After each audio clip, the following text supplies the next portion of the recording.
Hey guys, it's Drummond. So as you could see from the thumbnail, my high school experience wasn't the best. But thankfully college was amazing, so it made up for everything that I had to go through in high school. I decided that I wanted to make this video because it's been 10 years. I graduated high school in 2007.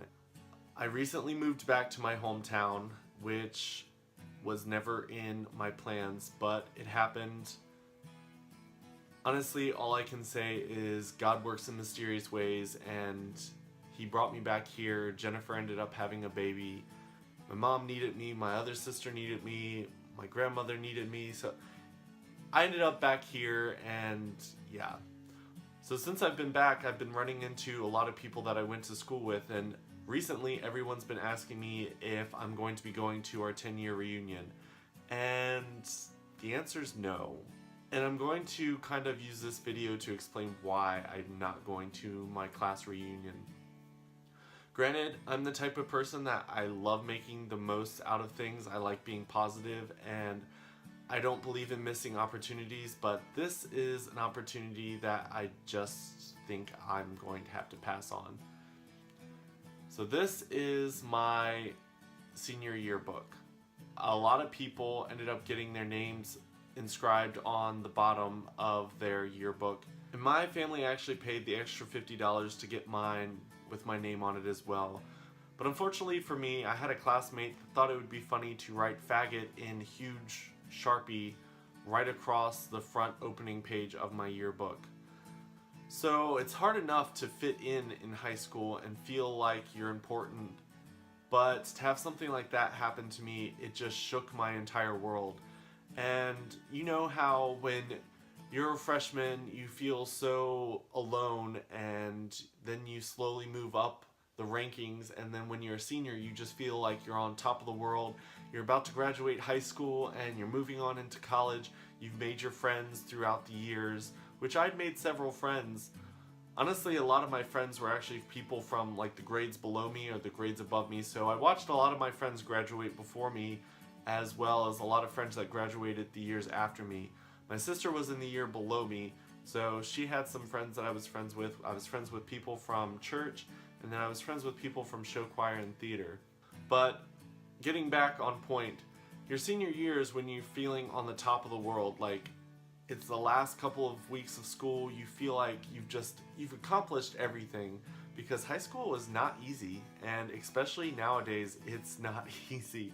I know that a lot of the stuff that I did in high school, my parents couldn't even help me with because I was taking so many advanced classes, and the stuff I was being taught were things my parents got taught in college. But on top of the intense schoolwork, you also had to deal with all the emotional effects of high school. I know that I was actually very shy, and the fact that I do YouTube and do public speaking probably would surprise a lot of my classmates if you told them that back then. I actually had one person message me on Facebook after I graduated high school and got a few years into college. They messaged me and said that they thought I was a serial killer back in high school because I was so quiet. So imagine me, quiet in high school, literally sat in the front of the class. I was picked on for being a nerd. I was picked on for having freckles all over my body. I was in show choir and theater, so of course that made me look gay.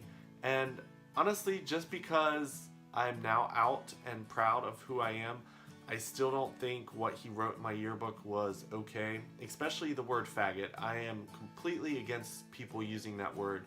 I know there's some gay people out there that call each other that and think that's okay. I feel like that's just as derogatory as black people calling each other the N-word and saying it's okay if another black person calls them that, because yeah, that word shouldn't be used. After taking a lot of time to think about it, I really don't think I want to go back, especially since I have to pay to go to this reunion. I don't really feel like I want to pay to go back to a time in my life where I wasn't really happy. I had some friends, but they're probably not going to be there because one, they're underclassmen, two, a lot of my friends that I had in high school that I actually considered friends moved further away, and I've messaged them and they said they're not going. So I just don't want to relive the nightmare that I lived in high school. My sister and I were picked on a lot. People made jokes about us because honestly, we've always had each other, and all through high school and middle school, my parents were going through a divorce, and my sisters and I just stuck really close to each other. A lot of people made fun of us and said that we were ancestral siblings, and honestly, dealing with my parents' divorce was hard because my parents were acting like children, my grandparents were acting like children, and I felt like I had to be the adult. I felt like I had to help my sisters with all their stuff. Honestly, that was just a really dark time in my life, and I don't really want to relive it. I'm probably going to go grab lunch with one of my friends from high school because she messaged me on Facebook and wanted to catch up. And there have been a few other people from high school that have messaged me that I'd love to hang out with. But as a whole, I would say probably maybe 75% of the student population that graduated with me are people that I really never want to see again. But to get back to the person who wrote faggot in my yearbook. So since I moved back, I actually ran into him at work, and it was really awkward. And I posted a Facebook status about it. I don't know if any of you guys follow me on Facebook, but you should check it out. I kind of felt bad for the comment after I posted it, but honestly, no one's perfect, and I am no exception to that rule. The status read, "Is it bad that I get a little bit of joy when I find out that the person that wrote faggot in my yearbook in high school, my senior year, is now fat and balding and looks like he's gone nowhere in life?" And I got a lot of reposts, I got a lot of responses, and no one really attacked me for posting something that was kind of negative, and I kind of felt bad that no one did that because after I posted it, I ended up taking it down, but by that time it had been reshared and screenshot and posted everywhere. It actually got posted on some gay magazine website, and it was talking about karma for the people that bullied people in high school. So I guess it's a good example that you have to be strong no matter how hard high school is, because it's rough.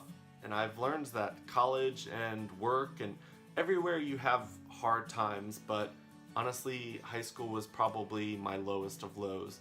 I just wanted to make this video because I felt like maybe someone else out there has experienced that before. I do want to say that even though my senior yearbook was ruined with my name on the outside, my teachers did buy me a new one so that I could get friends to sign it that didn't have the word faggot across the front cover. So everything wasn't lost. It does suck because there were some friends that signed it before he wrote that I didn't see again before the end of the school year, so I never got their signatures back because the teachers took the yearbook that he had written that in, because I guess you can't have two yearbooks. But I did want to share with you guys some of the pictures from my high school yearbook because I was a hot mess. Right here is actually my pictures from that year. My mom and sisters actually paid to have this put in the back. You can see in the top corner there, I was a hot mess. But I was a cute child. I'm holding the little yellow bunnies, and I've got my dog Sarah there with me when I was a kid. So I also have to show you guys my senior picture. So this is actually me here, if you can believe it. The crazy hair is insane. But yeah, so that's a little bit of my history from high school. I just hope for the best and just hope that things get better in the future. But if you guys like this video, give it a thumbs up. If you've got any comments, leave them in the comment section below. I'd love to hear from you guys. And if you haven't already, go follow me on Snapchat. I've got Twitter and Instagram as well. Don't post so much on Twitter, but Instagram is full of stuff that I post all the time. I will talk to you guys next week. Bye.